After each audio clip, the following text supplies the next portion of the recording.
Bienvenue dans cette série de vidéos FAQ dédiée au prix de la Fondation Farm. Au programme de cette seconde vidéo, nous allons répondre à toutes les questions que vous vous posez sur la manière dont le jury évalue votre candidature.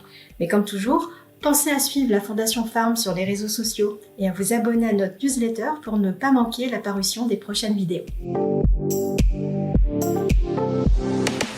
Le jury est composé des membres du conseil scientifique et d'un membre du conseil d'administration de la Fondation Farm. Ce qui fait la force de ce jury, c'est sa grande diversité. D'une part, il réunit des experts provenant de différents pays comme le Brésil, le Burkina Faso, le Mali, le Maroc et bien entendu la France. D'autre part, ces membres apportent des expertises variées dans des domaines comme l'économie, la sociologie, l'anthropologie, la géographie, la génétique, la nutrition ou encore les relations internationales. Ils travaillent tous au plus près des acteurs du monde agricole et sont donc tous orientés vers l'action.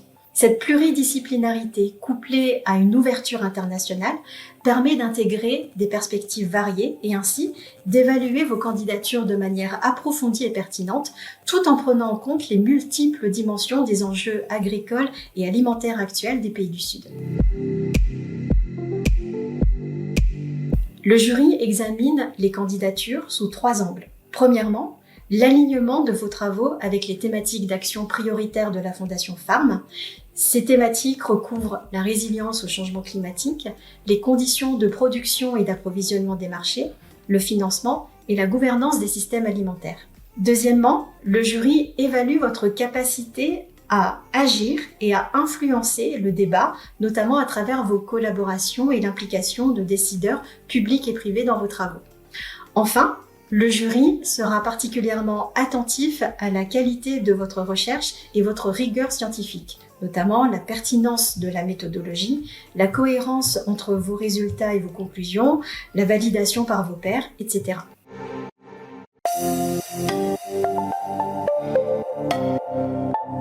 Le jury examine chaque candidature dans sa globalité en tenant compte à la fois de la rigueur scientifique et de l'impact concret sur le terrain, sans privilégier un aspect par rapport à l'autre. Ce que le jury valorise avant tout, c'est votre capacité à faire le lien entre science et action, comment vos recherches ont permis de transformer les pratiques agricoles, d'influencer les politiques publiques ou de renforcer la résilience des communautés.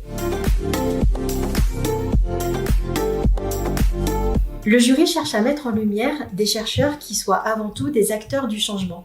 Les travaux ayant déjà démontré un impact concret sur le terrain seront particulièrement appréciés car ils démontrent que vous avez su transformer vos recherches en actions utiles et tangibles. Mais le jury valorise également les projets qui présentent un fort potentiel de mise à l'échelle, c'est-à-dire des recherches ou des actions qui pourraient être déployées à plus grande échelle pour bénéficier à un plus grand nombre de personnes ou répondre à des enjeux beaucoup plus larges.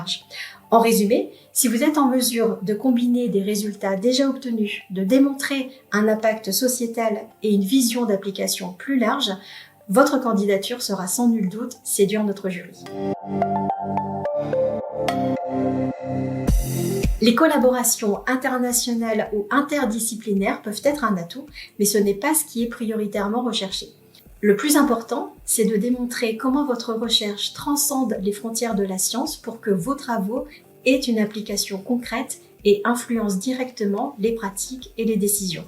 Ainsi, le jury sera davantage sensible à l'implication de décideurs publics et privés dans vos travaux, car cela démontre votre volonté d'agir avec ceux qui ont la capacité de mettre en œuvre des changements durables. En bref, que vos travaux soient réalisés dans un cadre interdisciplinaire ou international importe moins que votre capacité à embarquer des acteurs clés qui ont la capacité de transformer vos recherches en solutions réelles sur le terrain.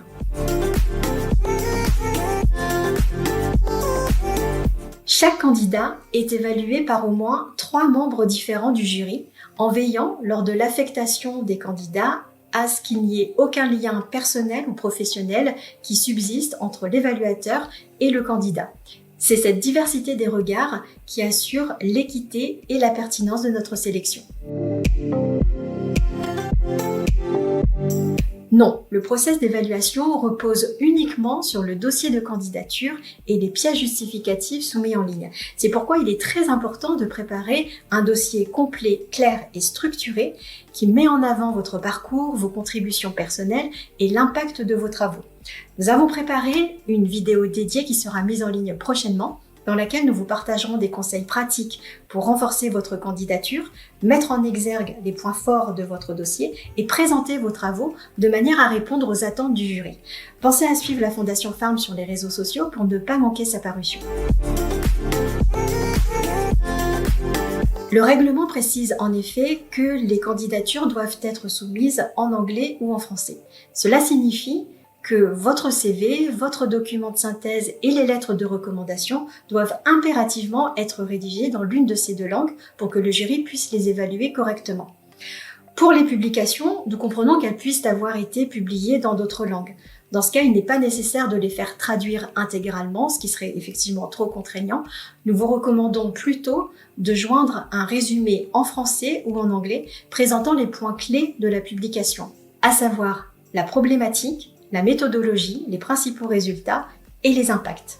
Ce résumé permettra au jury de comprendre l'importance de votre travail tout en reconnaissant la valeur des publications publiées dans d'autres langues, notamment celles qui touchent directement les communautés locales dans les pays du Sud.